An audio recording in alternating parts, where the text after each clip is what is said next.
देशात एक नंबर असलेलं एकमेव असलेलं पुरुषोत्तमाची आज या ठिकाणी पुरुषोत्तमपुरी या ठिकाणी जत्रा आता सुरू आहे आणि या ठिकाणी पूर्ण देशभरातून लोक या ठिकाणी दर्शनासाठी येत आहेत. तर आज आपल्यासोबत या ठिकाणी भाविकांनी दर्शन घेऊन बाहेर आलेले आहेत. नेमकं सध्याला दर्शन घेताना काही अडचणी आल्यात का, काय सुविधा पाहिजेत हे आपण त्यांना विचारावं. तिथे तुझं नाव सांगा आणि कुठून आलीस तू? मी धारूर तालुक्यातून आसडो या गावातून आलेले आहे. माझं नाव गौरी अशोक तोडकर. मी इथं दर्शनासाठी आलेले होते. इथं गर्दी खूपच आहे.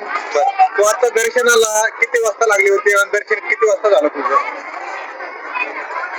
8 वाजता. दर्शन 8 वाजता दर्शन बारीला 8 वाजता लागले. दर्शन किती नंतर किती तासाने झालं तुझं? मी गर्दी आहे त्यामुळे घेतलीच नाही. दर्शन झालंच नाही तुझं गर्दीमुळे. अच्छा, बरं तुला आता इथं दर्शन घेताना काही अडी अडचणी गर्दी काय भासताय तुला? त्यामुळे ऊन म्हणजे ऊन ही वाटते. उन्हाचा त्रास आहे. पण आता तर सावली केली तरी पण गरमी खूप होत आहे. गरमी होत आहे. फॅन चालूच ना आतमध्ये. बाहेर ही होती आपल्या सोबत. आपल्या नंतर भाविक आहे त्यांना सुद्धा विचारावं. कुठून आलात ताई तुम्ही? माझं नाव गाव इथं गोविंदवाडीचं 7 किलोमीटर अंतरावर. दर्शन झालं तुमचं? भरपूर गर्दी. मी 15 दिवसापासून नेहमी येते. सारखं येते. रोजचे भरपूर लोक आहेत. गर्दी जास्त आहे आणि सोय सगळी चांगली. इथले गावकरी मदत करते सगळी आणि बांधकामाचं तर काम चांगलं जोरात चालू आहे. आता पुढच्या धोंड्याला एकदम छान रस्ता होईल. मंदिराचं भव्य दिव्य मंदिर बांधण्यात आलंय. आता इथं सोयी उपलब्ध पुढच्या ह्याला होतील. आणखी भक्त निवास होणार आहे. रस्ते रोड होणार आहेत. जसं जसं आता पुढच्या होईल आणखी भक्तांसाठी सोय. आणि आता आमची पण आता इथे पंगत आहे मंदिरात. रसपोळी भाविकांसाठी 2-3 पंक्ती दिल्या आम्ही पण. रसपोळी दरवर्षी देतात. हो हो, दर धोंड्याला देतात. आणि आता पण दिला आम्ही. आता मी नैवेद्य दाखवायसाठीच आले होते इथं देवाला. धोंडे ताट देवदर्शन तुम्ही हो पाहता अभिषेक पण करतो. किती वाजता येत आहे दर्शन बारीला? आम्ही पहाटच येतो. 3 वाजता येऊन दर्शन करून जातो. अभिषेक वगैरे गर्द्यामुळं किंवा संध्याकाळी 7 ला येतो जवळ असल्यामुळे. जेवढे भक्त लोक आहेत त्यांना थोडस बेसन पोळी करता येईल असं जेवण काही खाण्यापिण्याचे पदार्थ देण्याचा आम्ही तेवढा प्रयत्न करतो सर. पार्किंग जवळ देतो जेवण. नमस्कार, मी संभाजीनगरहून आले. अहिल्यानगरचे आहे मी आणि खूप छान दर्शन झालं इथे. 15 मिनिटात आमचं दर्शन झालं. काय बरं सकाळी 4 वाजता? नाही पास काढल्यामुळे 15 मिनिटात. पासचे 200 रुपये. हो. काय मागितलं देवाकडे? देवाकडे मागितलं सगळे आमच्या भारताला सुखात ठेव आणि जसं अमेरिकेत युद्ध चालू आहे तसं आमच्याकडे युद्ध होऊ देऊ नको. आमचा भारत चांगला राहू दे. सुखी समृद्धी समाधानी राहू दे सगळे देव. सध्याला पेट्रोल भेटत नाही, डिझेल भेटत नाही. मग तेच मोदीला सद्बुद्धी दे हेच मागितलं. अच्छा, तुम्ही देवदर्शनाला आलात? नाही, देवदर्शन हे सगळ्यांसाठी असतं. आपल्यासाठी नसतं. स्वतःसाठी काही मागायचं नसतं. इतरांसाठी मागायचं असतं. त्याच्यानेच देव सगळ्यांना देतो. काय म्हणताय? दर्शन झालं तुमचं? खूप छान पद्धतीने दर्शन झालं. आम्ही VIP पास घेतलेत म्हणून आमचं लवकर दर्शन झाले. आणि 200 रुपये. आम्ही आधी गोदावरीला गेलो. तिथं पूजा पाठ वगैरे सगळं केली. नाही, सोय आहे पण आम्हाला एवढा वेळ नव्हता म्हणून आम्ही आपलं जे करायचं स्नान आपल्या पद्धतीने तसं केलं. आपल्या महाराष्ट्राने भटकंती ग्रुप तुम्ही आता दर्शन घेतलं का इथं? हो, घेतलं ना.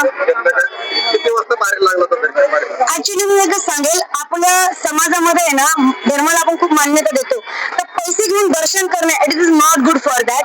आणि हो ना, मी ते सांगितलं ना, घेणं तर गुड नाही पण आम्हाला म्हणजे कसं आहे ना लाईन मध्ये पण येतं. पण काही जण मग पूर्णच बंद करायचं. म्हणजे माझं म्हणणं काय, जर दोन्ही बंद केलं तर बायकांना कोणाकडे ऑप्शनच उरणार नाही. मग सगळेजण काय करतील. आता माझा महाराष्ट्राचा महिलांचा भटकंती ग्रुप आहे. तर किती जणी इतक्या लेडीज आलेल्या आशेने आलेल्या आहेत सगळ्याजणी.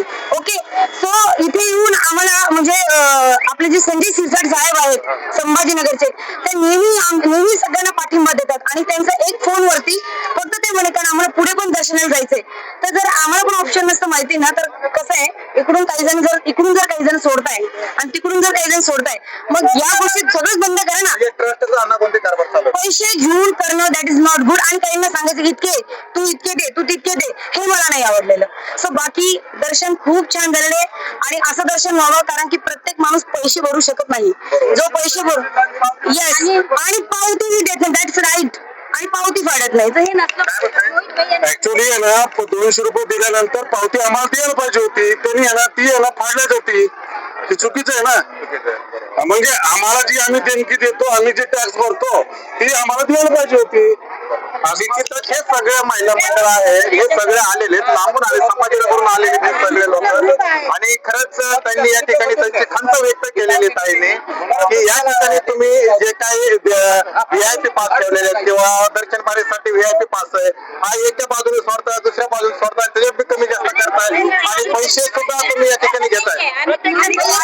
आम्ही मोहित भैया त्रिवेदीशी यांच्याशी बोलणं करून दिलं होतं आणि आम्ही एवढं पण म्हटलं होतं की आम्ही स्वखुशीनं दान म्हणून आम्ही त्यांना काही देऊ, आम्ही फुकट देवाचं दर्शन नाही करणार. आम्हालाही जाणीव आहे त्या गोष्टीची की आमच्या अगोदरपासून लोक येऊन त्रस्त झालेले आहेत, थांबलेले आहेत. आम्ही पण उशिरा येऊन पटकन एवढ्या पैशात दर्शन घेणं आम्हालाही योग्य नाही. आम्ही स्वखुशीनं दान करू, पण आम्ही दूरून आलो तर आम्हाला पुढचा प्रवास अजून दूर पर्यंत करायचा आहे. त्याच्यामुळे आम्हाला तसं काही नियोजन करा महिलांसाठी, एवढीच आमची मागणी होती. बस थँक्यू. ताई, काय सांगा? धन्यवाद. काहीच नाही.